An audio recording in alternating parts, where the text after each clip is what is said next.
Jadi langsung saja, bapak-bapak ini kan bapak dan ibu korban dari kebijakan yang keliru, ya kan? Nah, itu kan korban. Kita jangan berikan PHP pada mereka dong. Nah, sekarang persoalannya, apakah peristiwa ini terjadi di semua provinsi? Betul nggak? Saya mau tanya pada tamu-tamu kita nih. Di semua provinsi. Ya kalau begitu kita siapkan saja surat ke presiden. Apa susahnya? Masa mereka mesti demo di istana? Iya kan? Nah, supaya Bapak Presiden mengetahui ada kebijakan pembantunya yang keliru. Betul nggak? Ya udah, kita tulis surat kan boleh, DPD tulis surat ke Presiden. Bahwa ada korban. Ya, ada rakyat kita yang menjadi korban. Bukan saja di Jawa Tengah, tapi di provinsi lain. Dan bisa dihitung kira-kira berapa jumlahnya. Di Jawa Tengah saja berapa tuh? 1.200. Bayangkan di semua provinsi berapa itu? Kan itu warga negara Indonesia. Kepada siapa kita sampaikan hal ini? Bahwa perlu pemerintah Indonesia, kepala negara, membenahi aparatnya. Nah, baru betul DPD di situ. Baru pas peranan DPD. Kalau tidak, mereka terpaksa demo ke istana. Nah, jadi tolong kita konkret saja Pak Ketua. Ya, konkret saja kita siapkan surat kepada Presiden dari DPD RI. Itu saja Pak. Terima kasih.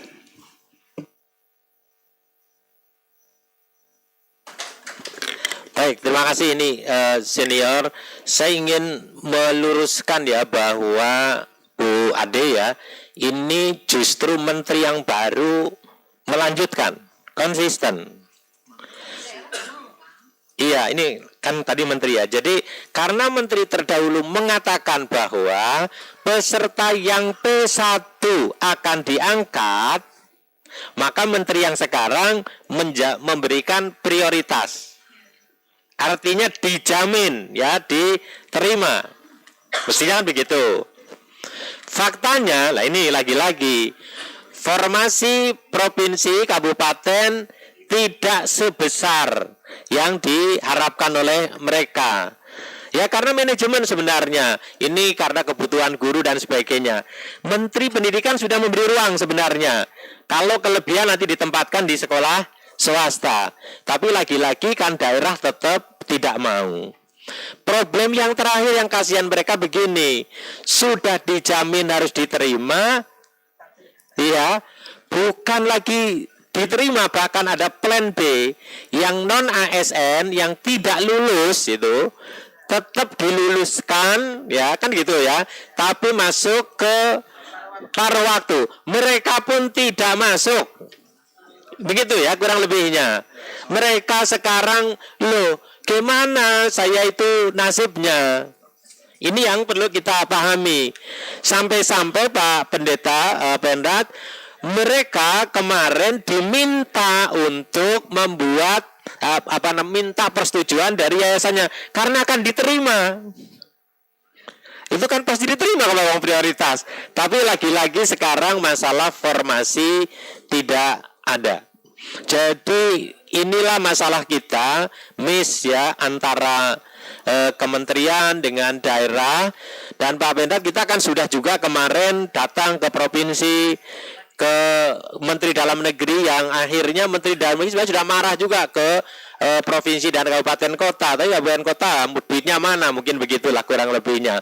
Ini yang saya kira nanti Pak Pendat kita sudah menyiapkan. Sebenarnya dulu kita sudah membuat tim J ini, tetapi teman-teman anggota ada yang belum mengisi semuanya. Mudah-mudahan seperti saran Pak Pendat ini nanti kita kawal betul. Nasib saya kira tidak terlalu besar sekali di Jawa Tengah, yang banyak hanya guru SMA, SMK, bukan guru SD, guru SMP. Karena mohon maaf, saya dalam nggak apa-apa saya sampaikan bahwa rata-rata kalau untuk SD, SMP sekarang sudah habis. Apalagi yang prioritas. Ya, yang non prioritasnya sudah masuk. Tapi di SMA karena waktu itu guru SMK SMA swasta banyak yang mendaftar dan mereka pintar-pintar ini nampaknya, maka akhirnya mereka masuk prioritas. Sayang janjinya belum dipenuhi sampai sekarang. Tapi sekali lagi nanti ini menjadi catatan kita penting dan kita harus perjuangkan apa yang disampaikan oleh Senator Pak Ismet ini. Saya kira harus lebih galak lagi kita untuk memastikan itu. Tim JA Pak Pendat kita harus jalankan dan insya Allah tanggal 24 kita akan menerima BKN ya. Nanti kita minta pertanggungjawabannya terkait dengan hal ini. Di samping segera kita menindaklanjuti apa yang kita terima audiensi dari teman-teman forum guru prioritas swasta. Bapak Ibu, apakah ada yang lain yang ingin menyampaikan? Cukup ya. Sikit Karena- lagi Pak, mau mengingatkan. masih ya Pak. Mengingatkan kita maksudnya begini. Di Undang-Undang Otonomi Daerah itu fiskal, pendidikan, agama, pertahanan keamanan itu pusat. Sekarang kan dengan berbagai bentuknya diberikan ke daerah. Daerah bilang, loh kami nggak punya uang dong APBD untuk tanggung gaji guru-guru kok terima semua. Maksud saya begini, daripada semuanya gimmick itu, seperti saya katakan tadi itu sebuah kebijakan yang pemangkasan yang saya tahu betul. Kalau dibandingkan 2024 ada yang naik loh gitu ya di bidang-bidang tertentu ya. Ini undang-undang otonomi daerah ini harus dikembalikan lagi pembagian pusat dan daerah. 4 ini termasuk pendidikan. Ini kan enggak. Pendidikan dikasih ke daerah lagi yang biayain. Gitu. Jadi enggak benar gitu. Kita harus ingatkan pemerintah 4 bidang fiskal, pendidikan, keagamaan, pertahanan, keamanan itu ditanggung oleh pusat, enggak oleh daerah. Jadi saya pikir ini juga harus diingatkan lagi nih Pak Ketua. Terima kasih Pak Pimpinan. Baik, terima kasih. Cukup dari teman-teman forum guru? Masih? Pendek ya, tinggal kita kena waktu. Nggih, sekedap Pak. Terakhir Pak, nggih. Saya terima kasih kepada Dewan Perwakilan Daerah yang telah menerima dari kami. Saya sangat terharu sekali karena ada saring-saring ada dukungan yang penuh dari DPD dan saya mohon dengan sangat untuk bantuan dari DPD untuk mensukseskan kami Pak.